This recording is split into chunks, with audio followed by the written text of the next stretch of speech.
এরপর নালিতাবাড়ীতে নকলা কৃষি অফিসারের ওপর হামলায় জড়িতদের বিচারের দাবিতে নালিতাবাড়ী উপজেলা কৃষি অফিসের কর্মকর্তা কর্মচারীদের 3 দিনের কর্মবিরতি কর্মসূচি পালন হচ্ছে।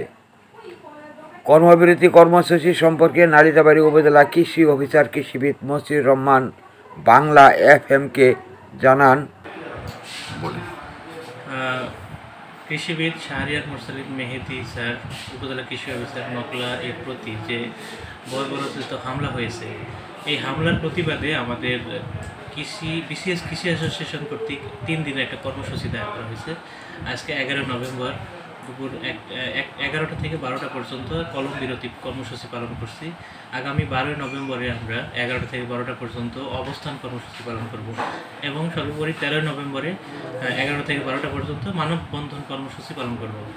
এই 3 দিনের কর্মসূচির আমাদের দাবি একটাই যে এই উপজেলা কৃষি অফিসারের প্রতি যে বর্বরোচিত হামলা হয়েছে, এই হামলার তাদের জড়িত দুষ্কৃতকারীদের দ্রুত অবিলম্বে গ্রেপ্তার করে তাদের শাস্তির আওতায় আনা। যেহেতু এটা প্রায় 1 সপ্তাহ ঘটনাটা হয়ে গেছে, তবু এখন পর্যন্ত যেহেতু গ্রেপ্তার হয় নাই, এই গ্রেপ্তারের দাবিটা আমরা জোরালোভাবে দাবি জানাচ্ছি। এরপরেও আমাদের আমি উপজেলা কৃষি অফিসার নালিতাবাড়ী হিসেবে যেটা আমার বক্তব্য যে আমরা বিভিন্ন জায়গায় এই প্রণোদনা কর্মসূচি বাস্তবায়নের ক্ষেত্রে সমস্যার সম্মুখীন হই, বিভিন্ন নিরাপত্তার ভুগি। এই জন্য আমরা চাচ্ছি যে আমাদের এই প্রণোদনা কর্মসূচি চলাকালীন সময়ে যদি পুলিশি নিরাপত্তা দিয়ে আমাদের একটা কর্মস্থলে নিরাপদ পরিবেশ তৈরি করা যায়, সেক্ষেত্রে আমরা আমাদের স্বস্তি পাব। কারণ আমরা এখন প্রণোদনা কার্যক্রম বিতরণের সময় সবসময় আমরা একটা অস্বস্তিতে নিরাপত্তাহীনতায় ভুগছি, যার কারণে আমাদের বিভিন্ন সমস্যা হচ্ছে। আমরা ইতিমধ্যে কিছু প্রণোদনা কার্যক্রম অর্ধেক স্থগিত করে রেখেছি এই চলমান পরিস্থিতিতে। তো আমরা চাই নিরাপদে কর্মপরিবেশ পেতে, যে আমার কর্মক্ষেত্রে নিরাপদ পরিবেশ চাই, যাতে আমাদের উপরে বা এই সরকারি কর্মকর্তা কর্মচারীর উপরে এই ধরনের কোনো হামলা বা হেনস্থার শিকার কেউ না হয়, এটাই আমাদের দাবি। জি, ধন্যবাদ আপনাকে আমাদেরকে বাংলা এফএমকে সময় দেওয়ার জন্য। আমি আপনাকে একটু জিজ্ঞাসা করতে চাই যে এই উপজেলা প্রশাসনের একজন কর্মকর্তার উপর এই হেনস্থার সংবাদটি যোগাযোগ মাধ্যম সহ বিভিন্ন পত্রপত্রিকায় প্রকাশ হওয়ার পর পার্শ্ববর্তী জেলার কিছু উপজেলা, আমাদের শেরপুর জেলার কিছু উপজেলার সরকারি ঊর্ধ্বতন কর্মকর্তা সহ বিভিন্ন পর্যায়ের কর্মকর্তারা একটু শঙ্কিত। তারা এটার প্রভাব এই জায়গাগুলিতে পড়ছে এরকম আমরা শুনি। এটা কি আসলে এই ঘটনার প্রভাব কি পার্শ্ববর্তী জেলা উপজেলা সহ এইটা? অবশ্যই আজকে নকলাতে যে ঘটনা ঘটছে, কালকে আমার নালিতাবাড়ীতে যে বা অন্যান্য শেরপুর সদর বা শ্রীবর্তী ঝিনাইগাতিতে পড়বে না।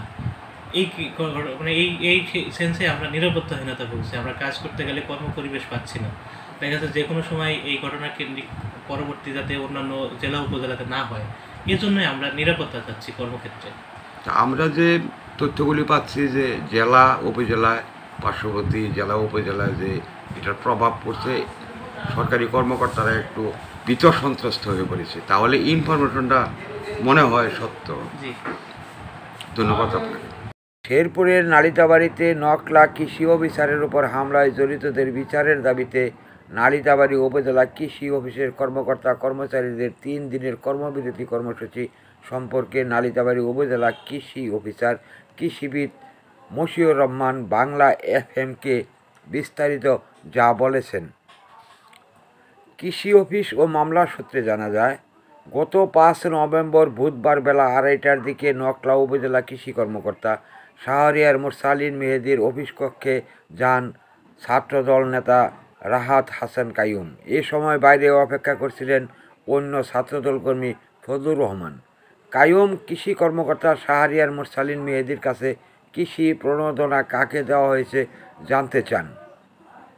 বিষয়টি মোবাইলে উপজেলা বিএনপির সদ্য বিলুপ্ত কমিটির সভাপতি খুরশিদুর রহমানকে জানালে কাইয়ুম আরও ক্ষিপ্ত হন এবং কথা বলার এক পর্যায়ে উত্তেজিত হয়ে কৃষি কর্মকর্তাকে চড় মারেন। পরে তাকে টেনে হিঁচড়ে কক্ষের বাইরে নিয়ে ফজলু ও কাইয়ুম মারতে থাকলে আশেপাশের লোকজন গিয়ে কৃষি কর্মকর্তাকে উদ্ধার করেন।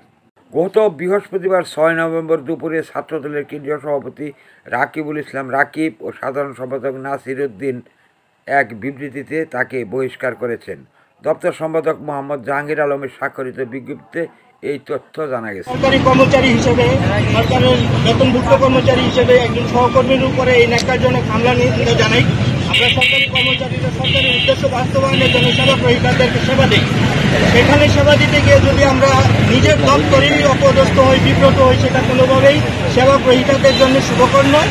আমি এই হামলার দৃষ্টান্তমূলক শাস্তি চাই, যেন অন্য কেউ কোনোদিন কোনো সরকারি কর্মকর্তাকে কর্মরত অবস্থায় লাঞ্ছিত করার মতো সাহস না পায়।